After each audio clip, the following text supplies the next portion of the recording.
let's talk about some must-have upgrades, mods, or accessories for your deck. Now, first of all, must-have is a very silly term because all you really need is the Valve Steam Deck and an internet connection to download some games. But if you've ever face-palmed yourself after a less than 2-hour gaming session as your Steam Deck died in your hand, maybe stick around for the battery section. If you want to use the deck in a typical computer configuration with a keyboard, mouse, and monitor for some basic productivity, or gaming past the limitations of the built-in monitor, there's a section for you, because the licensed Steam dock from Valve could be a little bit pricey and maybe lack some functionality that aftermarket third-party docks do have. Maybe you're playing first-person shooters and third-person action adventures where you're trying to be accurate and you've got those tiny little thumbsticks. Typical KontrolFreeks Thumbstick Caps have zero compatibility with the Steam Deck because of their shape and size. And there's a massive KontrolFreeks video coming in the near future. This is just what I could grab in my hand. We've got more. Yes, I am a KontrolFreeks partner. Use my exclusive discount code at checkout to save yourself a pretty penny. Maybe you think the Steam Deck is a comfortable handheld PC, but it could be a little bit more comfortable because you got medium to larger size hands and you want some ergonomic haunches to wrap your hands around. There's a protective case section of the video. Give me a sec. Had to go to the closet for this one. I bought the 3 most popular, best-selling, highest ranked or rated protective cases on Amazon. Then I spent about a month with each as my daily driver. I definitely have a winner for you. And finally, maybe you fall into the last camp where you just want to cosmetically tweak your Steam Deck to make it not look like everybody else's. There's nothing wrong with that. There's a section for you as well. Let's break right into the video with some must-have, but more realistically, very nice to own accessories for the Steam Deck.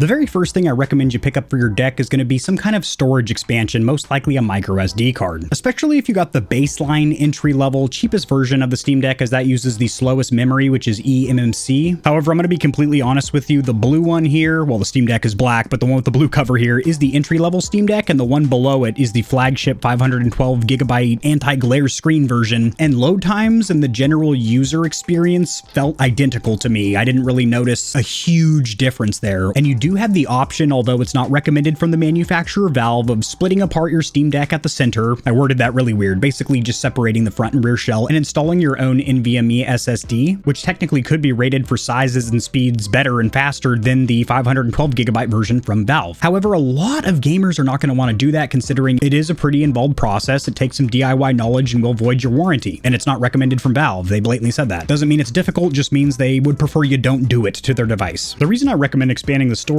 picture on screen here of the 3 models, as you see, not a very big capacity on any of these. If you're primarily delving into a retro library, then you're probably fine. But if you're trying to play modern, not even AAA necessarily, just modern titles, they're massive. The game files are huge. With the mandatory system storage on my 512GB model, I can install 3 modern flagships and be pretty much tapped out. You're going to want to expand the storage. Get a microSD card that is rated U3 speeds. This will allow you to play AAA titles without any issues. And to clear up a little bit of confusion, I've heard that microSD cards that are rated for U1, U3, U period, that protocol could not be used. That is simply incorrect. The card that I have in my Steam Deck is a 512GB Samsung Evo, which is U3 rated. The confusion comes from the fact that the Steam Deck itself, its microSD card slot is limited to UHS-1, which does limit or cap your read speeds to 100 megabytes per second, which is going to give you noticeably longer load times. It's not going to make it to where games aren't going to launch for you or work. In my experience, the games are still going to work, be playable. If you're playing a modern title, especially an open world game where there's a lot of assets that are popping in, you got that savage draw distance and whatnot, then your load times are going to be noticeably longer. In that case, I would recommend prioritizing your more modern titles, more demanding titles to the internal storage, which again, keep in mind, is only going to be a handful of games. And that's if you have the mid-tier flagship model. If you have the entry welcome to the Steam Deck platform model,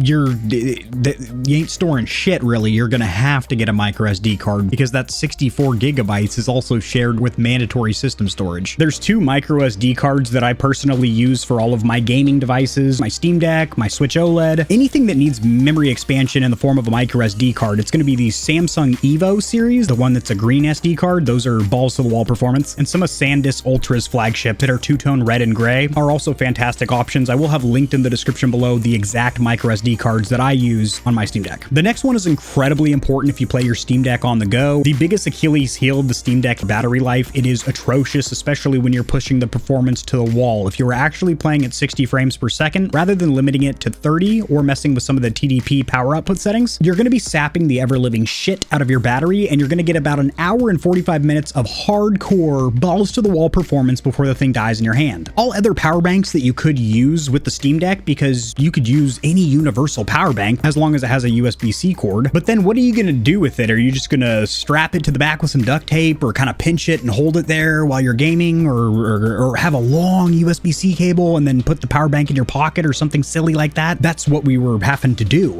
Not the case anymore, because this is designed specifically for the Steam Deck. So it has a magnetized back plate that snaps onto the back of the Steam Deck, holding it in place while providing fast charging. That's another important key aspect. A lot of these power banks do not support fast charging to where you're actually going to be still losing battery life even while you're plugged in. If you're playing that AAA game that we were talking about earlier at 60 frames per second, you are still going to be slowly losing battery life even though you're plugged in, because you're standard charging, not fast charging. Not with this thing. And as for capacity, this beast has 16,000 milliamp hours, which for a point of reference, the Steam Deck has a 5313 milliamp hour battery on board. So in a perfect world on paper, you should be able to completely charge the Steam Deck from absolutely dead 3 times with this power bank. In practice, you're actually going to get it charged up 2 full times and then about a 50% charge the 3rd time. That's so much better than any power bank I've tested for the Steam Deck. Now, one thing that needs mention with this power bank is that little mount or clip for the back is only going to work with no protective case on it, since that case is going to add some extra thickness, and that little clip is designed for a stock Steam Deck's dimensions. So that little power bank isn't going to have compatibility with carrying cases. For me, that's not a huge deal. I'll take the carrying case over the power bank, considering I almost always play my Steam Deck in the house, where if it gets low on battery, I can plug her in. Now, as for docks, ways to cast the image of your Steam Deck to a monitor or television, and then use peripherals like a keyboard, mouse, maybe a full-size controller, either wired or wireless with one of those little dongles. Unfortunately, as soon as the Steam Deck launched, Amazon was littered with a ton of third-party, generic, brandless, nameless chunks of crap, and I tested a bunch of them. Sucked. I'm gonna cut the BS and tell you that so many of those were simply e-waste. A lot of them just simply sucked. I'm not going to get into the logistics of each and every one, but I will say some of them were fire hazards while charging, and I will say another one, none of the USB ports worked. Actually, one worked sort of okay. Having gotten all that out of the way, if you are shopping for a dock for your Steam Deck, you want to make sure it has at least 3 USB ports. That way you'll be able to use a keyboard, mouse, and something else. Maybe a game controller, a printer, whatever the hell you want. It's a computer, for gosh sakes. A lot of the cheaper docks only have 2 USB ports. Another thing to be cognizant of, a lot of those ports are 2.0, as with the dock we're looking at today has 3 3.0 ports. Next up, you want a dock that supports fast charging, or else you have the same issue that I mentioned during the power bank section, where you're actually losing battery life while gaming even though you're plugged into a charger. Now, the dock that we're looking at today will support 100 watt fast charging. However, you got to keep in mind the Steam Deck will limit or cap that to 65 watts to not harm itself. The next one is all of these docks are going to have an Ethernet port, so you can go hardwired to the internet, and a lot of them have very subpar data transfer speeds. The dock we're looking at today is an RJ45 gigabit port, which is rated for 5G. Over here on Valve's tech spec page, you will notice that we are limited to 4K 60 or 1440 120 through that HDMI 2.0 port. So it makes sense. You want to make sure that the HDMI port on the dock you're getting does support these speeds, which luckily the dock we're looking at today, 4K 60. The only 2 cons or downsides to the dock that I'm recommending here today is, first of all, if you remove the pass-through charging, which should be optional, it is on every other dock I've used, it actually cuts the display out to the HDMI. Not really sure why, not if that speaks towards or against the quality, that it needs enough juice with that USB-C port, which should be for PDP fast charging, in order to get a display out, but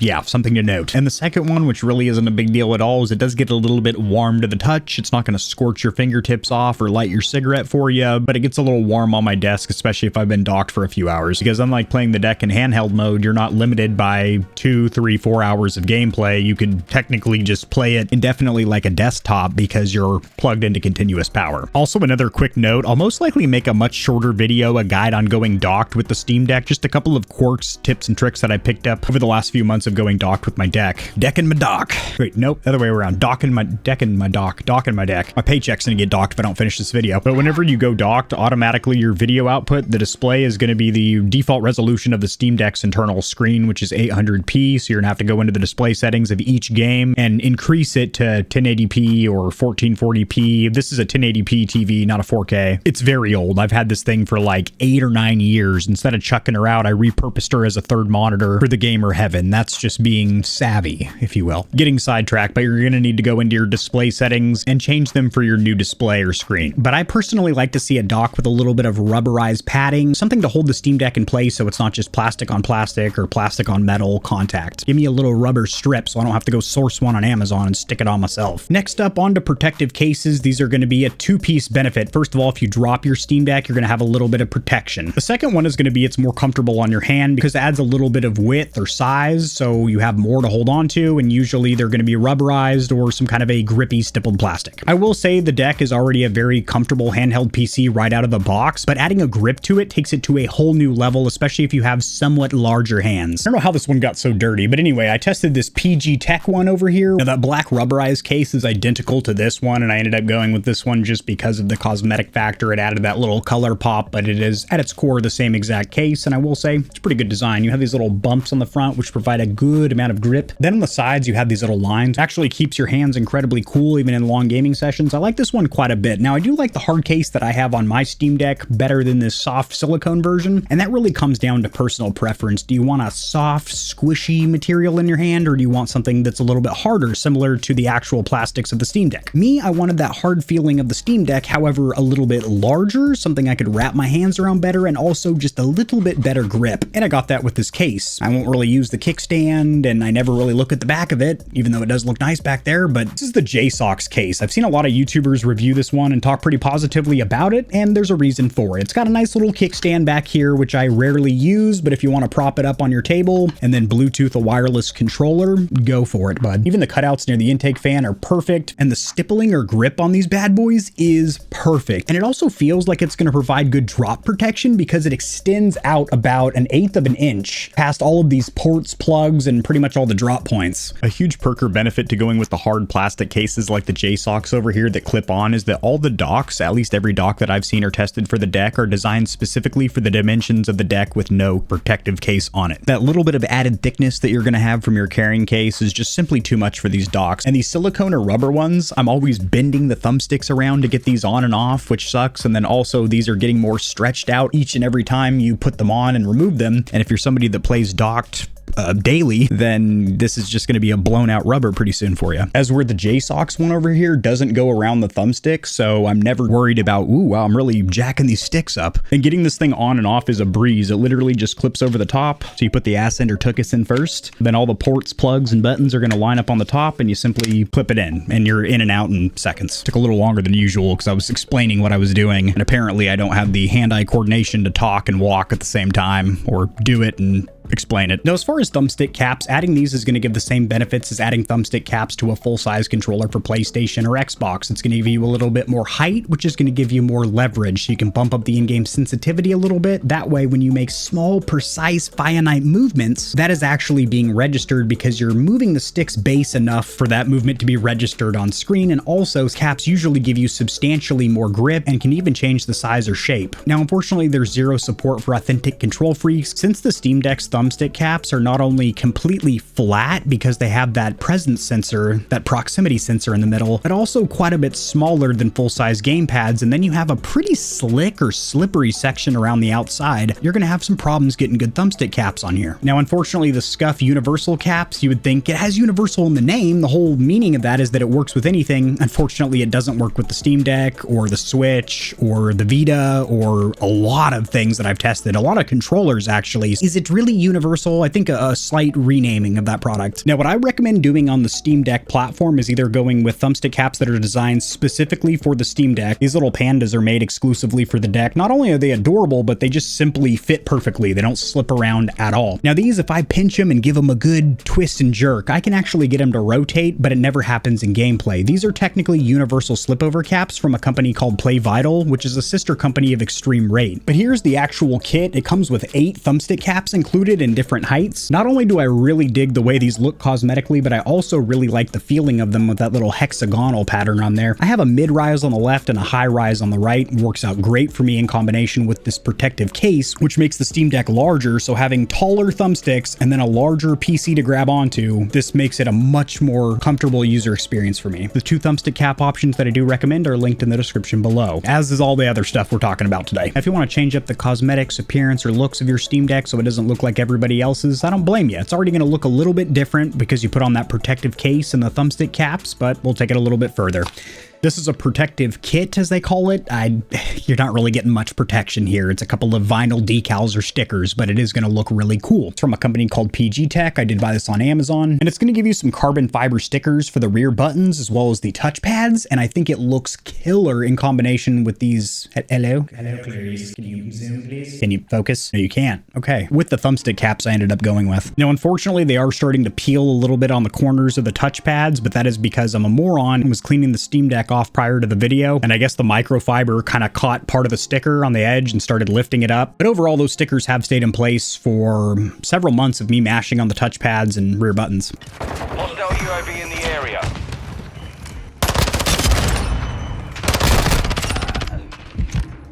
Now, as for screen protectors, I don't rock them. I don't believe in them. It actually goes against my religion. I haven't thrown one on a phone or tablet in probably close to a decade. However, the last 6 to 8 years, each generational leap with the phones, they're having Gorilla Glass or some kind of Kevlar infused, semi-tank proof, up to 5mm at close range, crazy get ass and don't crack glass screens. But unfortunately, the Steam Deck is not one of them. If you come over here, the manufacturer's not touting on this landing page anything about having a crack-resistant or scratch-resistant screen, so it might behoove you, word of the day, to go on Amazon and get yourself a screen protector. I'm still not going to because it adds visible thickness to the screen. I don't like the way they look. I've had a really good track record with not cracking screens. Knock on fake wood here on this desk.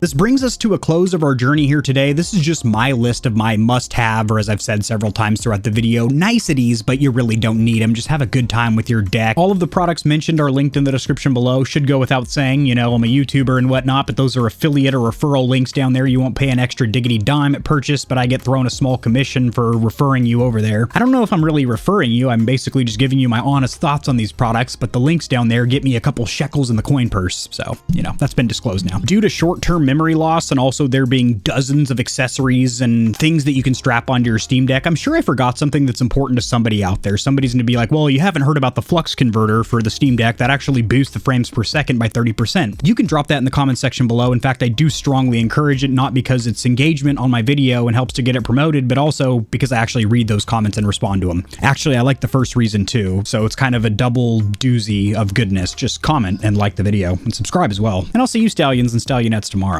Peace. If you enjoyed the video, liking it helps it to get seen by more gamers. This information will reach and assist them as well, which in turn helps me grow this little channel, which I do greatly appreciate. Subscribe for more content like this. I cover news in the gaming community and industry, tutorials helping you get set up streaming and YouTubing, as well as honest gaming product reviews, keyboards, mice, headsets, controllers, mics, chairs, etc. There are some hefty exclusive discount codes found only in the description of my videos and only for the audience here at GamerHeaven. I have links to all my other platforms and socials in the description below. To get in touch with myself and the Stallions and Stallionettes of GamerHeaven, join the community Discord, and check me out at twitch.tv where I go live every other leap year on a blue moon if it falls into an odd calendar number, and my pH balance is on point. Just kidding, starting June I'm going to be live streaming a lot. Thanks for watching. This has been AK40 Kevin hosting GamerHeaven, and I'll see you tomorrow because I upload daily, all the time, 60% of the time, sometimes, most of the time. Peace.